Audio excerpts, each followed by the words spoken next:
weeks after a law was passed to prevent under-18s in England from having procedures like botox and filler, reports are suggesting that some young people are now crossing into other areas, across borders, in order to avoid such restrictions, and this is within the UK. It just absolutely staggers me that anyone under 18 would feel they need any of this. Such is the power of social media. Except if you had some sort of deformity or something that you think could be... You get that on prescription or whatever, but...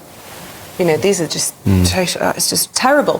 Our North West of England reporter Sophie Reaper paid a visit to two clinics on the border of England and Wales, and they're just a couple of miles apart. But because of differing laws between the two countries, one is legally allowed to inject under 18s, while the other is not. Here's her report.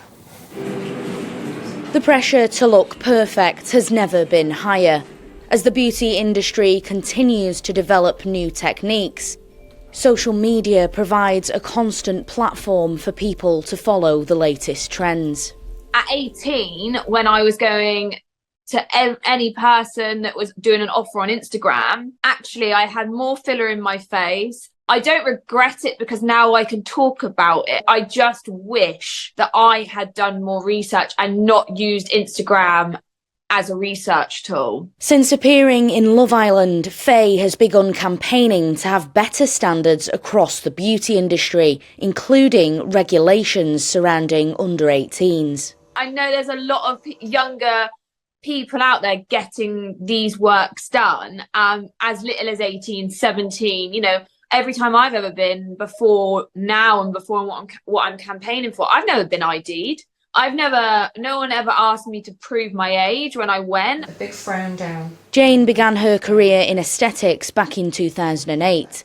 Since then, she's noticed a huge spike in the number of young people who want work done to alter their appearance. They're seeing these unrealistic expectations and they're thinking that they can book in and have a filler treatment and look like their idols.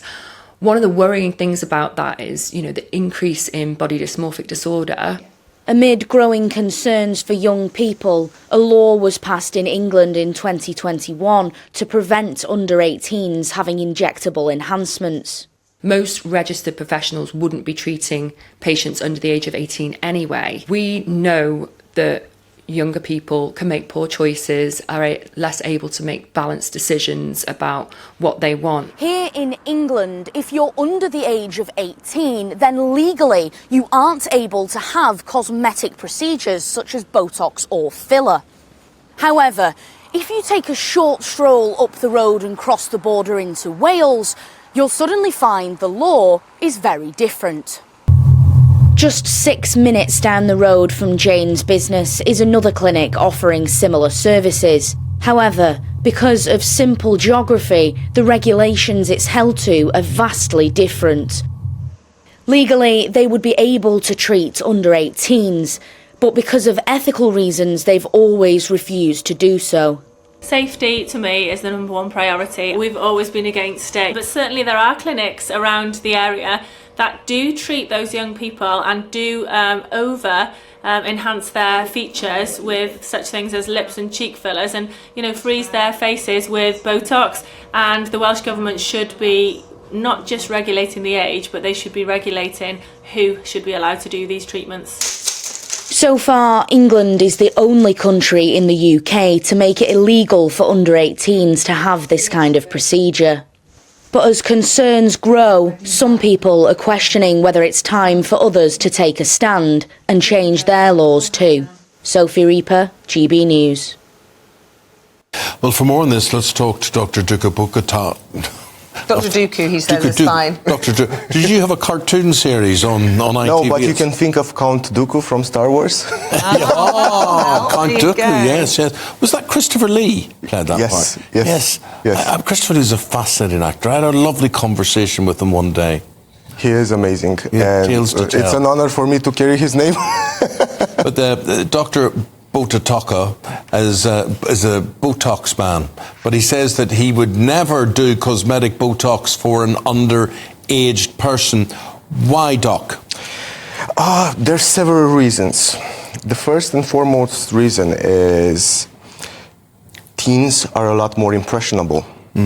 We live in an era of social media. They see they're bombarded with these filters, unrealistic faces, unrealistic expectations.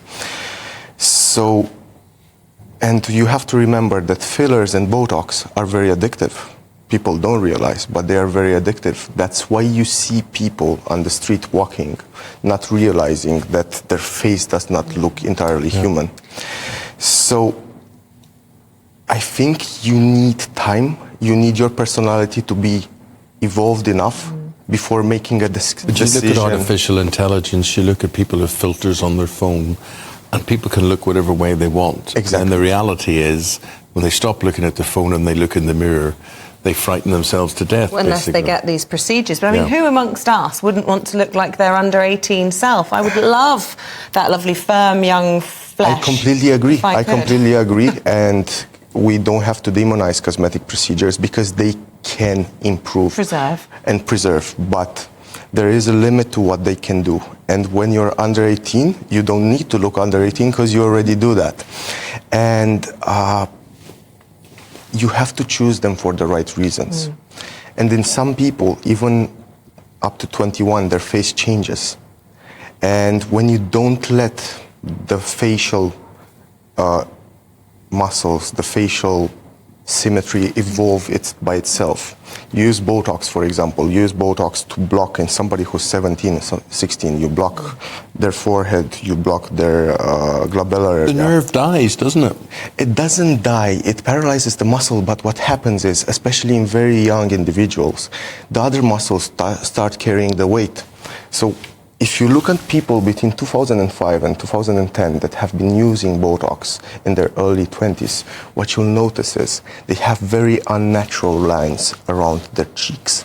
There's nothing that we can do to treat those. What can you do, doctor? Is there anything you would do to people who are under 18?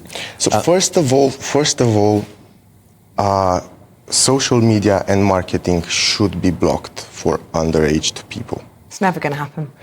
It's never going to happen. I mean, you can't... We talk about it all the time on this programme, the stuff that kids are exposed to, whether it be porn or unrealistic images for girls. It's out of the genie now. I think I'm more optimistic than you. Okay.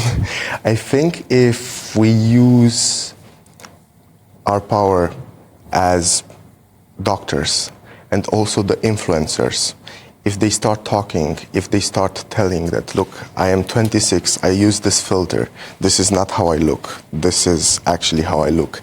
From time to time showing people that you cannot look perfect and that fillers and Botox will not turn you into... problem, yeah. Exactly, it will not turn you into Kylie Jenner. But even Kylie Jenner doesn't look like Kylie Jenner. Well, yeah, but she was very young when she completely changed her look, not with filters, but with major work. Yes, I she think was. That really and was the first person to make people think they could reinvent their look. She was the least attractive, to be crude, and now she's the most successful and arguably most attractive. It's a compelling argument for surgery, isn't it? If you look at some of her photos, and also what she recently said was that she actually regrets doing it. So I think we're going to enter a trend where realistic expectations and a more natural look will be what people search. It's going to take time, but now we have almost 30 years of using these procedures, and we're starting to see how people age with them, and especially people who have overdone them. They're not aging well, and there's only so much surgery can do to correct that. So hopefully, we're going to find a middle ground where people who actually need it to improve their self-confidence, to preserve their youth, will do it. And people who don't need them, people who are young, will enjoy their youth. Oh, just enjoy your youth. Dr. Exactly. Butoka, thank you very much indeed, a plastic Thank you, surgeon Doc. there. Thank you But very much. it's like telling the young to appreciate being young. You just can't tell them. No. You just don't appreciate how great you look until you get to my age. Get the doctor's card. Get your number. Good idea. Maybe you'll do us 2 for 1. No, I'm... You're fine. No, like I've been just this affliction that I'm almost perfect. But you see older women like you, I like the craggy, I like that. I think that's nice, that sort of character. The craggy look. The craggy look, Is that for Halloween, that look, or is that just... See, this is why. We all get insecure. What do they say, though? No wrinkles on a balloon. No wrinkles on a balloon, that's my philosophy, totally. Always remember that, doctor. That's an old Irish saying. There are no wrinkles on a balloon. So I work very hard at keeping this weight so that there is no... I mean, you have good genetics, so that helps.